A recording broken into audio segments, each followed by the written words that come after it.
back if you're returning. My name is Alyssa.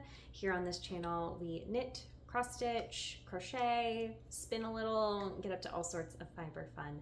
I'm so excited to have you here, and there's a whole new influx of you all, so welcome if you're one of the subscribers who found me from my Knit the Stacks challenge video. Hi, I'm so glad to have you here. I'm really glad you all enjoyed that video, and I'm excited to update you all throughout the year about that project. So thank you for your comments and your likes and all the interaction on that video. I really appreciate it. Today we're doing a little, so right now as I'm filming this, it's New Year's Eve. We're doing a little wrap up of my crafting year, my knitting year specifically. And we're gonna just chat about what I got done, the state of my Net Negative challenge. So I'll talk a little bit about that, some of my favorite makes for the year, and then a little bit of reflection on it all. So first, I want to showcase, it would be really hard to recap every single thing I made this year in one video, and some of it I don't have anymore. I did a significant amount more gift knitting this year than I ever have. I don't have the exact numbers for that, but I knit several friends' hats and birthday presents, and that was really fun. It was really fun to gift things to the people in my life that mean the most to me and that are very knit worthy. So that was a big thing this year. So it was a good chunk of my finished objects I don't have any more to show you, but I do have a stack here of a couple of things that I'm really proud of that I made this year, or that I've gotten a lot of wear out of, that I want to show you. So first, let's start with something that came into 2024 as a really old whip. If you watch my Knitting the Stacks video, you'll remember I talked about I've knit one shawl out of 52 weeks of shawls. Well, this is it.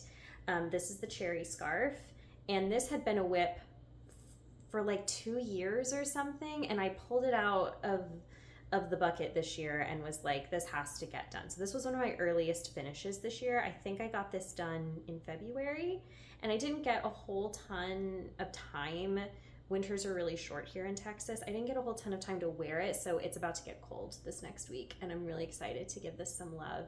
It's a beautiful reversible cable, and I did it in I'll link my project page for it. I don't remember what the name of this yarn is. It's a Cascade discontinued yarn, and it was a blend of, I believe, nylon and alpaca.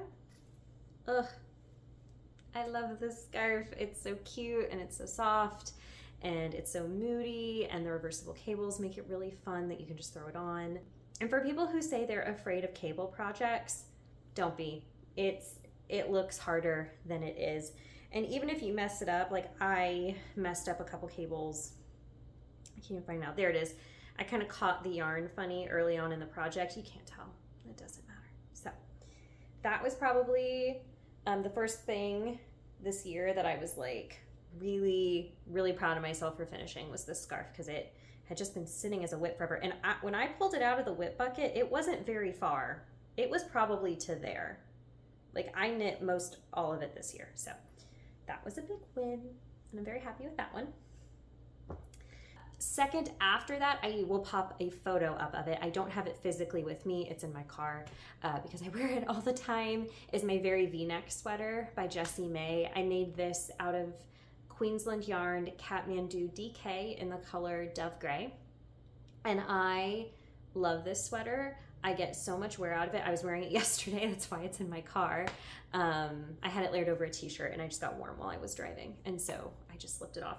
But it was the unexpected hero of this year. I did not think when I made it, just like a gray V-neck sweater out of a very soft and lovely yarn, that I was gonna wear it as much as I did. And I wear that thing out with friends, I wear it around the house, I wear it to work layered with like collared shirts underneath. I have gotten so much dang wear out of that sweater, and I love it. So it's definitely an MVP for the year, a big favorite. I love it. Coming in our top 5 in next, these aren't in like order, they're in the order I finished them, not in order of how much I love them. What came, did I finish the tea? I finished the tea time sweater first, I think. Okay, This is the Tea Time sweater by Park Williams of Park Knits. This I was a test knitter for. This is the sweater I was wearing in my last video, if you watched my last video. I made it out of a mono Chosky, and they don't do color names, they do color numbers. So I'll put that information in the description bar for you. I love this. I love how it turned out. I love how it fits. I love how it looks on me. The lace was super fun to knit. This was a great test knit. I adore everything about this sweater. Chosky is a cotton linen merino blend, and so I find that this works really well for Texas because it's lace. I think I was able to wear this in the earlier part of fall where it was still warm-ish here. So I wore this to Fiberfest with a pair of high-waisted linen pants and loved it, and it was so comfortable. I'm pretty sure this is the sweater I wore when I taught my class at Fiberfest this year. So I just love this sweater. It turned out perfect. It's exactly what I wanted. I'm just so happy with it. I love it. So that was a big win this year. I adore this one. And if you notice a theme with the stack, it's all pinks. It's all pinks and reds, minus the one gray sweater that I don't have in front of me. Next in the lineup of projects I'm so proud I finished this year, I absolutely love, is my Pingu by Stephen West. I am so proud of this thing. I worked so hard to get this done, and this was some monogamous knitting. So I have a friend, and we had a night where a couple of us went over to her house and took our old projects that we had just abandoned, and it was frog it or finish it. Either you had to rip it out or you had to get yourself like on track to finish it. And I pulled this out, and this friend has known me for 2 years, and their response was, I have never seen this project in my life. Where were you hiding this? And that was when I knew I needed to finish it. I held a mix of various indie dyed commercial yarns. This rainbow speckle that's right here in these two stripes, I dyed myself, and I have a pair of socks from. So this is just a really special project. With those superwash indie dyed yarns, I held Knit Picks palette in a couple colors, cream, black, lady slipper, and fuchsia were the ones I held together. So I'm so proud of this. The back is really cool. The back has 3D welts on it. This is a modularly knit pattern. So when I started it, when I pulled it out of the bin this year, I had the back panel done. This is the border. So the back panel, the welts, and I had started on the side that wraps around here. That's it. That's all I had done. The rest of it I knit. The collar, the sleeves, the hem, this side, this whole left side. So I did a significant amount of work on this in September. It was pretty much my monogamous knit, and I'm so proud of it. It's so beautiful. I have loved it every time I've worn it. Somebody in my apartment complex, she saw me wearing this one day and she's like, oh my gosh, I love your jacket. It's like, thanks, I made it. And she was shocked. She was like, oh my gosh, that is so cool. And isn't that the high we all want as crafters, is when someone compliments you and you get to say, thanks, I made it. So yeah, I'm really, really proud of my Pingu. So if you want to make one of these, I would definitely say you have to swatch. You should swatch for every garment you're making. But this pattern is one size. It's one size. There's one set of instructions, and your gauge is what dictates how big your jacket comes out. So I did my gauge here quite tight. I did it on a smaller needle than recommended for the amount of yarn I was holding together. I did something different than what the pattern said, just to make sure it was going to turn into this cute cropped jacket that I wanted to. But Stephen West has lots of details in the pattern. If you want even more detail from him, he offers a workshop on his website for this. I would definitely make another one of these in the future. I think I'd like to make one that's more sort of purples and blues and things like that, and greens, the other side of the colors that I knit with. But I'm really proud of this, and it looks really good, and it's a big favorite and a big win for this year. And sad, lonely whip that is not languishing anymore. Finally, I have another test knit. This is the Alchemist Slip Over by Wool and Pine. Flip it around here. I was a test knitter for this. I knit this out of Cat Sandwich Fibers Trusty DK base in the colorway Last Orchid. When they gave the test knitters guidelines for picking the yarn, they suggested tonals and solids. And I had this in stash and this was what I wanted to use, so I did a swatch and I asked if it was okay, and because it's so lightly speckled, it worked. A heavily speckled yarn would really take away from the detailing around the neckline. I really love the little sweet I-cord bows that tie the sides together. This is again one of those pieces that it's really easy for me to style into my work wardrobe, and as a result I got a lot of wear out of it this fall, and I'm really pleased. I think the yarn knit up beautifully. Cat Sandwich Fiber is such a treat, since she doesn't update her shop that often, but it's so beautiful. Okay, so that rounds us out for my favorite things that I made this year. In total, I made 27 projects this year. A little bit, I'm looking down because I have my notes. Let's talk a little bit about the numbers. So this year, a group of my friends and I challenged ourselves to try and knit from our stashes. So we did a net negative challenge, and when you do net negative, that doesn't mean, unless you put yourself on a no buy, that doesn't mean you can't buy yarn. Like, we still supported DFW Fiberfest, our local yarn stores, our favorite indie dyers. We still did all of that, but we were being mindful that if you're gonna buy something, you should knit with it, or you should knit with the equivalent of it out of your stash. Like, basically more of the mentality, one comes in, one goes out type thing.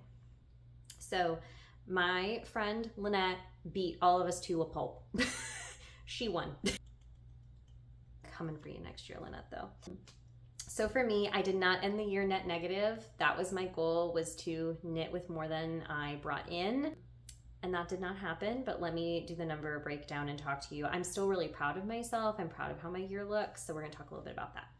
All right, so in terms of projects, so we did this all in grams, not yards, not meters, not ounces, did it all in grams. So in terms of projects, I knit with 3,429 grams of yarn, so that's considered yarn out. We also counted any yarn we destashed, and so over the course of the year, I destashed 3,238 grams of yarn. So my project usage and my destashing were pretty much 50-50, which was interesting. I didn't expect that.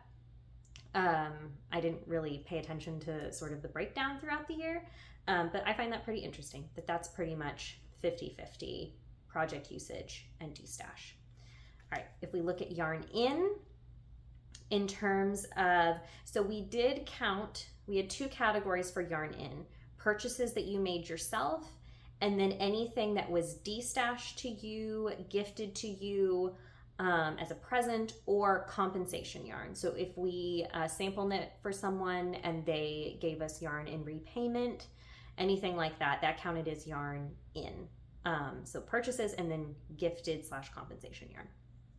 So in the category of purchases, I purchased yarn 13 times, and that I counted my Fiberfest purchases as separate instances. So every time I went to a vendor at Fiberfest and bought something, I think Fiberfest accounts for 4 of those purchases.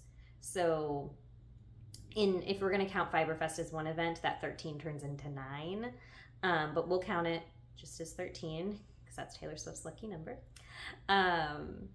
So I purchased yarn 13 times this year. That might seem like a lot to some people. That might seem like not a lot to some people. I feel pretty good about that. I feel like I was mindful about the things that I bought. I like everything that I bought this year. I knit with some of it already. So some of those purchases, I think,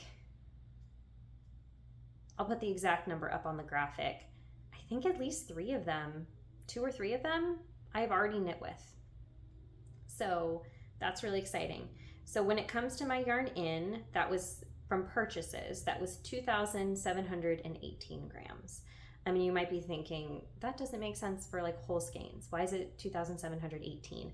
At Fiberfest, I bought the partial skeins from Mustache Yarns, and those kind of have odd numbers in their weights because they're mill ends.